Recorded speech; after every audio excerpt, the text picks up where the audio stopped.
ಈ ಸಿನಿಮಾ ಮಾಡೋದಕ್ಕೆ ಮೂಲ ಕಾರಣನೇ ನಮ್ಮ ಡೈರೆಕ್ಟರ್ ರಾಜು ಸರ್. ಅದರಲ್ಲೂ ಅವ್ರು ಹೇಳದಂತಹ ನರೇಷನ್ನ ಪ್ರೀ ಕ್ಲೈಮ್ಯಾಕ್ಸ್ ನನ್ನನ್ನು ಭಾಳ ಅಟ್ರಾಕ್ಟ್ ಮಾಡ್ತು. ಈ ಥರನೂ ಹೇಳ್ಬೋದಲ್ಲ ಈ ಕಥೆನ, ಎಲ್ಲ ಸೀರಿಯಸ್ ಆಗಿ ಅಲ್ಲ ಇದನ್ನು ಫನ್ನಿ ವೇಯಲ್ಲೂ ಹೇಳ್ಬೋದು ಅಂತ ಹೇಳ್ದಂಥವ್ರು. ನನಗೆ ಫಸ್ಟ್ ಇವ್ರು ಬಂದು ಶ್ರೀನಿವಾಸ ರಾಜು ಅವ್ರ ಕಥೆ ಹೇಳ್ತಾರೆ ಅಂದರು.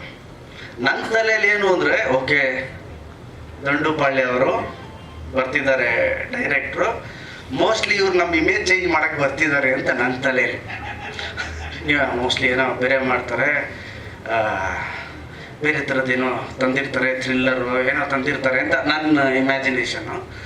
ಸೊ ನಮ್ಮ ಮನೇಲಿ ಕೂತ್ಕೊಂಡು ಮಾತಾಡಬೇಕಾದ್ರೆ,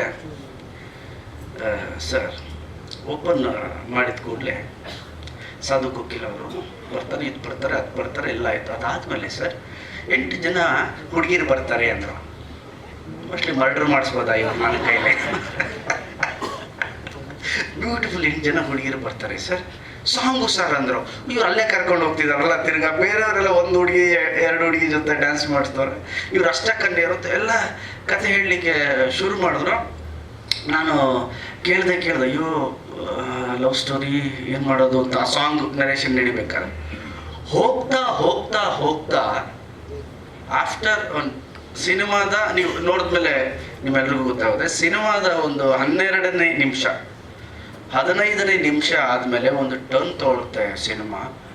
ಅಲ್ಲಿ ನಮ್ಮ ಡೈರೆಕ್ಟರ್ ಕಾಣಿಸ್ತಾರೆ. ಅಂದರೆ ಫ್ಯಾಮಿಲಿ ಡ್ರಾಮಾನು ಈ ಒಂದು ಸ್ಕ್ರೀನ್ ಪ್ಲೇಯಲ್ಲಿ ಹೇಳ್ಬೋದು ಅಂತ ನಮ್ಮ ಡೈರೆಕ್ಟ್ರು ಮಾಡಿದ್ದಾರೆ. Hats off to him. ನನ್ನನ್ನು ತುಂಬ ಚೆನ್ನಾಗಿ ಯೂಸ್ ಮಾಡ್ಕೊಂಡಿದ್ದಾರೆ.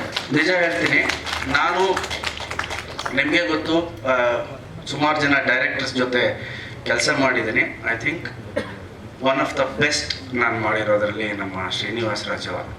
ಅವ್ರು ಹೇಳ್ತಾರೆ, ಸರ್ ನಾನು ಇನ್ನೂ ನಿಮ್ಮಲ್ಲಿ ಪೊಟೆನ್ಷಿಯಲ್ ತೆಗಿಬೇಕು ಅಂತ. ನಾನು ಹೇಳಿದೆ, ಸರ್ ವರ್ಷಕ್ಕೊಂದು ತಗೊಂಬಿಡಿ ಸರ್, ವರ್ಷಕ್ಕೊಂದು ತಗೊಂಬಿಡಿ ಸರ್. ಬಿಕಾಸ್ ನನಗೆ ಎಷ್ಟು ಕಂಫರ್ಟಬಲ್ ಆಯಿತು ಅಂದರೆ, ಈ ಸಿನಿಮಾ ಮಾಡಬೇಕಾದ್ರೆ ಪ್ರೊಡ್ಯೂಸರ್ಗೂ ಹ್ಯಾಟ್ಸ್ ಆಫ್ ಅಪ್ಪ. ಅವರು ಸಾಂಗ್ ಶೂಟ್ ಮಾಡಬೇಕಾದ್ರೆ ಸಿಕ್ಕಿದ್ರು, ಬಂದರು, ಎಲ್ಲ ನೋಡಿದ್ರು, ಹೀಗೆಲ್ಲ ನೋಡಿದ್ರು. ನಾವು 600-700 ಜನ ಇದ್ದೀವಿ ಸರ್, ಡ್ಯಾನ್ಸರ್ಸು ಅವರು ಇವರೆಲ್ಲ ಸೇರಿ ಕನ್ಪುರ ರೋಡ್ ಹತ್ರ ಒಂದು ರೆಸಾರ್ಟಲ್ಲಿ ಶೂಟ್ ಮಾಡ್ತಿದ್ದೀವಿ. ಒಂದು 600-700 ಜನ ಇದ್ದೀವಿ. ಬಂದರು, ಇವರಿಬ್ಬರೇನೋ ಮಾತಾಡ್ತಿದ್ದಾರೆ. ಬಂದು ಕೇಳಿದ್ರು, ಏನು ನಡೀತಾ ಇದೆ? ಅಲ್ಲ, ನಾನು ಹೇಳ್ತಾ ಇದ್ದೀನಿ ಸ್ವಲ್ಪ ಕಮ್ಮಿ ಆದರೆ ಜಾಸ್ತಿ ಹಾಕ್ಕೊಳ್ಳಿ ಅಂತ. ನನ್ನ ಕರಿಯರಲ್ಲಿ ಗಾಳಿಪಟ 2 ಒಂದು ದೊಡ್ಡ ಬಜೆಟ್ನ ಸಿನಿಮಾ ಆಗಿತ್ತು. ಕೃಷ್ಣಂ ಪ್ರಣಯ ಸಖಿ ಗಣೇಶನ ಕರಿಯರ್ನಲ್ಲಿ ದೊಡ್ಡ ಬಜೆಟ್ ಸಿನಿಮಾ. ಅಷ್ಟು ಬಜೆಟ್ ನಮ್ಮ ಮೇಲೆ ಹಾಕಿದ್ದಾರೆ, ಜೊತೆಲಿ ಇಡೀ ತಂಡದ ಮೇಲೆ ಹಾಕಿದ್ದಾರೆ.